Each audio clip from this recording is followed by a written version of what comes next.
Today, we want to talk about how men can reclaim their masculine purpose in a post-marriage era. I want to ask you a question, gentlemen. Why is it that so many men who have once commanded boardrooms, households, or even stages, why do they collapse into despair when their marriages end? Why do we see accomplished men spiral into obscurity, addiction, and even an early grave after divorce? There was a recent case of a DCI director in Nairobi who committed suicide in the wake of his wife divorcing him. Recent statistics are brutal. They say that nearly 70% of divorces are actually initiated by women. There's a sociologist called Michael Rosenfeld. He wrote a book called Who Wants a Breakup? Who Wants a Breakup? Gender Breakup in Heterosexual Couples. This was published in 2017. It indicates that post-divorce, men are 3 times more likely to commit suicide than women. And this has also been demonstrated by Augustine Kposowa in his study Marital Status and Suicide in the National Longitudinal Mortality Study. That was in 2000. Let that sink in. So this isn't just about marriages ending. It's about the systematic dismantling of male purpose in a culture that has abandoned the masculine blueprint. I'm going to give you a cautionary tale in the opening so that we look at an example, an illustration of what I'm talking about.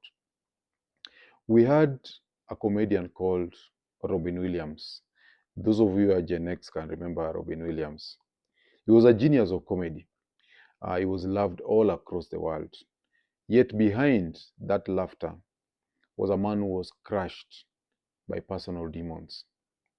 He had failed marriages, and he also had financial devastation. Reports revealed that divorce settlements cost him tens of millions of dollars, and he admitted to just working to pay alimony. And this was published in a paper called Robin Williams Battled Financial Problems Before Death. That was in 2014. That's when the paper was published. Okay? So his tragic spiral into despair is not just the story of one man. And as I mentioned, there was an example of the DC, and there are many countless examples. So the story of Robin Williams and those other examples, they are a reflection of what happens when men lose their sovereignty over their life. If you lose sovereignty over your life, this is what happens. So gentlemen, Robin Williams' death was not just the loss of a comedian. It was the loss of a man who could not reclaim his frame in the aftermath of broken bonds. They must serve as a cautionary tale for every man listening today. I have a WhatsApp group for men. We have hundreds of men in the group. And a number of these guys are married. Some are single. Some are going through divorce. Some are separated and so on. But I've handled so many cases of guys who struggle to cope post their divorce or at the end of their marriage. And this is one reason why I'm making this video. For the young guys who are not married, it is important that you take note, or if you're already married, it is important that you be able to give yourself the tools and the knowledge that you require to navigate your life or to navigate life in case you get divorced. And even if you don't get divorced, there are certain fundamentals that you need as a man to hold your own within that particular union. Okay? The first thing is that there's a fading blueprint that as men we normally are trying to grapple with or to grasp. Okay? There is a time that our parents are the baby boomers and maybe some of the Gen Xs. And right now we are dealing with declining marriage rates. In 1970, 80% of adults in their 30s were married. In the 1970s, 80% of adults in their 30s were married. What about today? It is closer to 50%. Okay?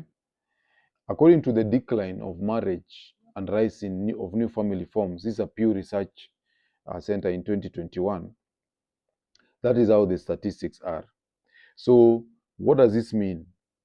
If 80% of men in their 30s were married in the 1970s, and nowadays it has dropped to 50%, it means even the marriage rates are declining. So that is something that we have to deal with.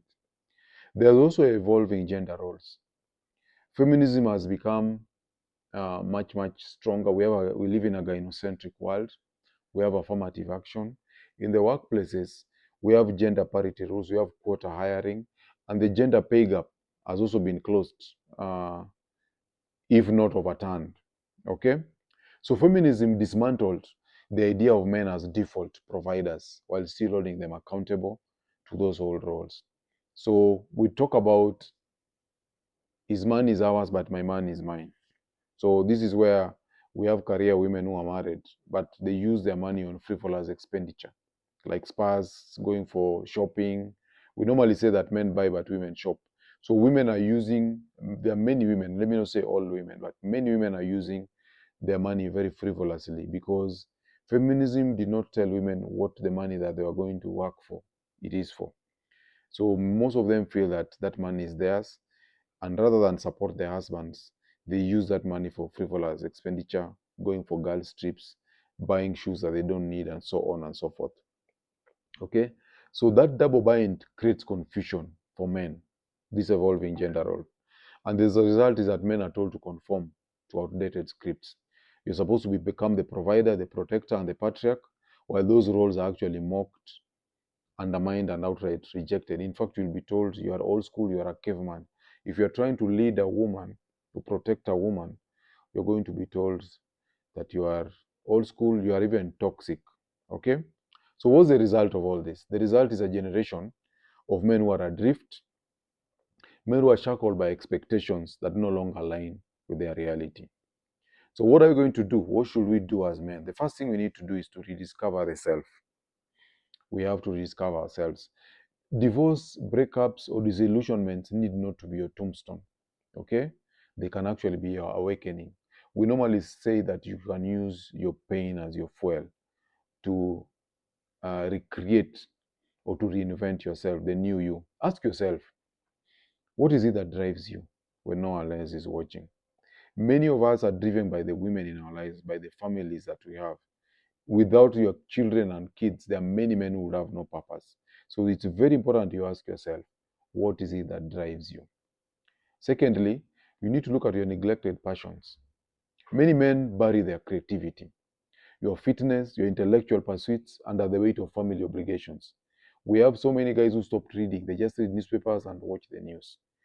Divorce is painful, but it can also be the space to rediscover what you silenced.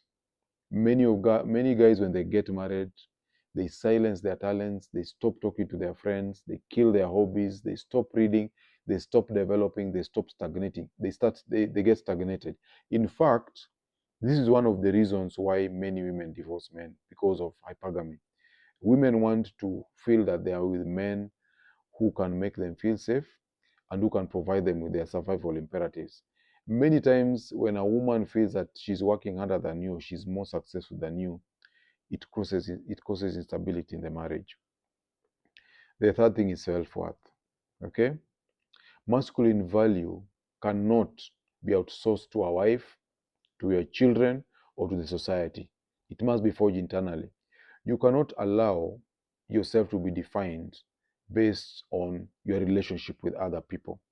The masculine value must be intrinsic and it must be defined by yourself on your own terms, not by the society, not by your wife, not by your children. You must know who you are. You must have a stable self image and you must have a clear sense of your self worth. Okay? Carl Jung once wrote, Carl Jung was a psychologist. He wrote in Memories, Dreams, and Reflections, this is in 1961, that the privilege of a lifetime is to become who you truly are. So you need to embrace your uniqueness, your identity. That privilege is reclaimed when you detach your identity from external validation. There are many guys who have encouraged them to start their YouTube channels, but they are afraid that they are not like somebody else. But I want to remind you, your superpower is your uniqueness. You don't need to be like anyone else. You just need to be who you are. Okay? The third thing is you need to forge new foundations in dealing with this new reality.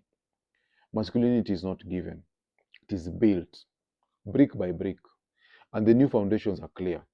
The first thing you have to do is you need to have a brotherhood. Men need men. Isolation is a killer. There's a research called Loneliness and Social Isolation as Risk Factors for Mortality. This is a meta-analytic review. 2015 is the day of publication. It says that loneliness increases mortality risk by 26%. So if you're a man out there who is watching this video, you know somebody else. They are not part of a brotherhood. They are loners. They're hanging around alone. They don't spend any of their time socializing or linking up with other men.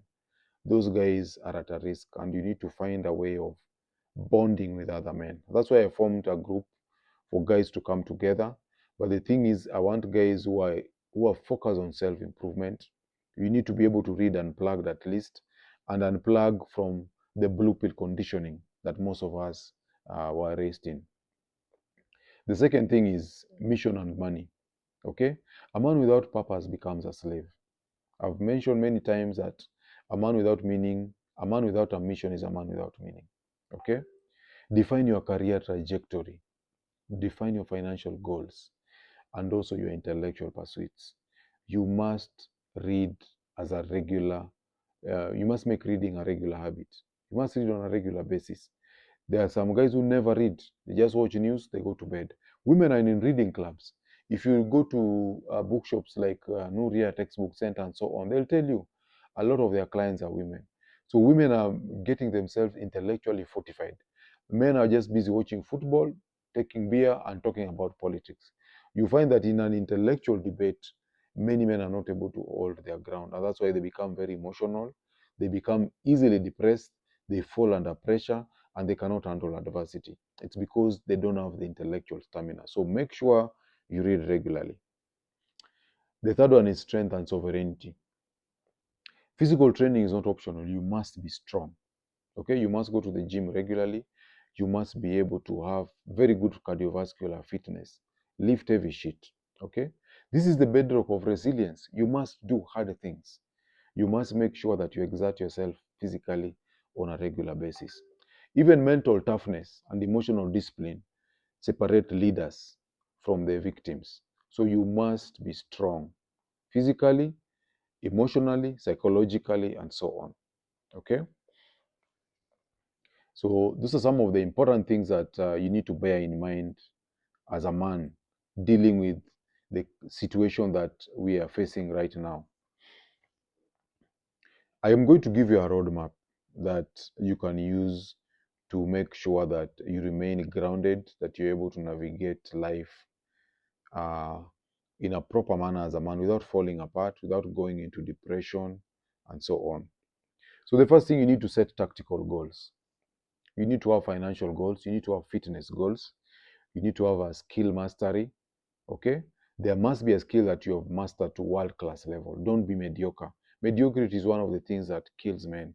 You're here to make a dent in the universe. You must leave a mark. Okay? Write those goals down. Financial goals, fitness goals down, and skills and mastery goals down. Write them down, track them, and dominate them. You must be dominant. You must be an alpha. Don't be a beta male who cowers in the shadows, who is not known for anything. You must be known for something. You owe it to yourself.